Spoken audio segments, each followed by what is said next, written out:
നടൻ മുകേഷ് MLA സ്ഥാനം രാജിവെക്കുമെന്ന് സൂചന. CPM-നെ നിരന്തരം പ്രതിസന്ധിയിലാക്കുകയാണ് മുകേഷ്. ആലുവ സ്വദേശിനിയായ നടിയുടെ ലൈംഗിക പീഡന പരാതിയിലാണ് മുകേഷിനെതിരെ പ്രത്യേക അന്വേഷണ സംഘം കുറ്റപത്രം സമർപ്പിച്ചത്.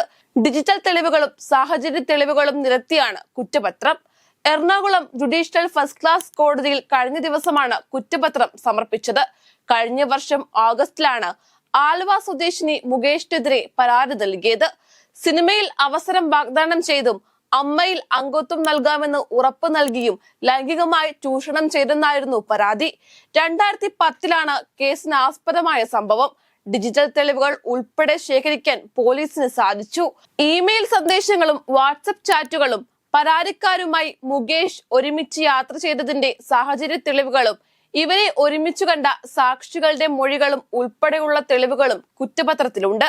കേസിൽ മുകേഷിനെ അറസ്റ്റ് ചെയ്ത് ജാമ്യത്തിൽ വിട്ടിരുന്നു. അതോടെ നടി പരാതി പിൻവലിക്കാൻ തയ്യാറായി രംഗത്ത് വന്നു. പിന്നീട് തീരുമാനം മാറ്റുകയായിരുന്നു. എറണാകുളത്തുള്ള വില്ലയിൽ വെച്ചും തൃശൂരിൽ വെച്ചും പീഡിപ്പിച്ചതായി പരാതിയിൽ പറഞ്ഞിരുന്നത്. ഇതോടെ 2 സ്ഥലങ്ങളിലും പോലീസ് കേസെടുത്തു. 2-ലും കുറ്റപത്രം നൽകി. മരടിലെ വില്ലയിൽ വെച്ച് പീഡിപ്പിച്ചെന്ന കേസിലാണ് ഇപ്പോൾ കുറ്റപത്രം സമർപ്പിച്ചിരിക്കുന്നത്. ഇതോടെയാണ് CPM കൂടുതൽ പ്രതിസന്ധിയിലായത്. ഇനി മുകേഷിന് മേൽ പാർട്ടിയുടെ നിയന്ത്രണം വരുമെന്ന് ഉറപ്പാണ്. MLA എന്ന നിലയിലുള്ള പ്രവർത്തനങ്ങളെ പാർട്ടി ചട്ടക്കൂടിൽ നിയന്ത്രിക്കാനുള്ള നീക്കമാണ് ഉണ്ടാവുക. ഇതിന്റെ ഭാഗമായി മുകേഷിനെ ജില്ലാ നേതൃത്വം വിളിച്ചു വരുത്തും. പാർട്ടി ചിഹ്നത്തിൽ മത്സരിച്ചു ജയിച്ച MLA എന്ന നിലയിൽ മുകേഷിന്റെ പ്രവർത്തനം നിരീക്ഷിക്കാമെങ്കിലും പാർട്ടി അംഗമല്ലാത്തയാൾക്കെതിരെ സംഘടനാതല നടപടി അപ്രായോഗികമാണ്. MLA എന്ന നിലയിൽ മുകേഷിന്റെ പ്രവർത്തനം പാർട്ടിയുമായി ബന്ധമില്ലാത്ത തരത്തിലാണെന്ന വിമർശനം പല ഘട്ടങ്ങളിലും ഉയർന്നിരുന്നു. പാർട്ടിയുമായി ബന്ധപ്പെട്ട പരിപാടികളിൽ പലപ്പോഴും MLA-യുടെ സാന്നിധ്യം ഉണ്ടാകുന്നില്ല. പാർട്ടി MLA എന്ന നിലയിൽ മുകേഷിന്റെ നിലപാടുകളോട് പാർട്ടിക്ക് ഉത്തരവാദിത്തമുണ്ടെന്നാണ് പാർട്ടിയുടെ നിലപാട്. മുകേഷിനെതിരായ ലൈംഗിക പീഡന പരാതികളിൽ CPM കൊല്ലം ജില്ലാ സെക്രട്ടേറിയറ്റിൽ അതിരൂക്ഷമായ വിമർശനമുണ്ടായിരുന്നു. മുകേഷിനെതിരായ പരാതി പാർട്ടിക്ക് അവമതിപ്പുണ്ടാക്കി.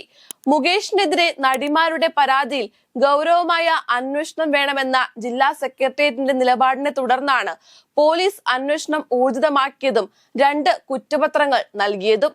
CPI-യും മുകേഷിനെതിരാണ്. നേരത്തെ ആശ്രമം മൈതാനത്തെ കോൺക്രീറ്റ് നിർമ്മിതികളെ ചൊല്ലി CPI മുകേഷിനെതിരെ രംഗത്തെത്തിയിരുന്നു. കോൺക്രീറ്റ് നിർമ്മിതികളെ എതിർക്കുന്നവരെ വികസന വിരോധികളാക്കുന്ന മുകേഷ് MLA-ക്ക് സ്ഥലജല വിഭ്രാന്തിയെന്ന് CPI വിമർശിച്ചിരുന്നു. കായൽ കയ്യേറ്റവും മാലിന്യ ശേഖരവും തടയാൻ MLA-ക്ക് കഴിയുന്നില്ലെന്നും വിമർശനമുണ്ടായിരുന്നു. അപ്പോഴും അടുത്ത ഏപ്രിൽ വരെ മുകേഷ് നിയമസഭാ അംഗമായി തുടരട്ടെ എന്ന നിലപാടിലാണ് CPM. അതിന് പിന്നിൽ ചില കാരണങ്ങളുണ്ട്. സംസ്ഥാന സമ്മേളനം കൊല്ലത്ത് നടക്കാനിരിക്കെ പീഡന കേസിൽ കുരുങ്ങി അവിടുത്തെ MLA രാജിവെച്ചൊഴിയുന്നത് പാർട്ടിക്ക് കടുത്ത ക്ഷീണമാണ്. തുടർച്ചയായി MLA ആയ മുകേഷിന് അടുത്ത തെരഞ്ഞെടുപ്പിൽ സീറ്റ് നൽകില്ല.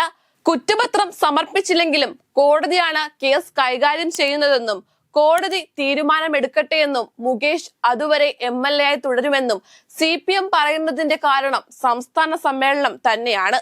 അതേസമയം മുകേഷിന്റെ രാജിക്കായി പ്രതിപക്ഷ സംഘടനകൾ കടുത്ത രീതിയിലുള്ള സമരങ്ങൾ ആരംഭിച്ചു കഴിഞ്ഞിരിക്കുന്നു. ഉപതെരഞ്ഞെടുപ്പുണ്ടായാൽ കൊല്ലം നിയമസഭാ സീറ്റ് കൈവിട്ടു പോവുമെന്ന ഉത്തമ ബോധ്യവും CPM നേതൃത്വത്തിനുണ്ട്. കോൺഗ്രസിനും BJP-ക്കും ഉപതെരഞ്ഞെടുപ്പ് സാധ്യതകളിലാണ് കണ്ണ്.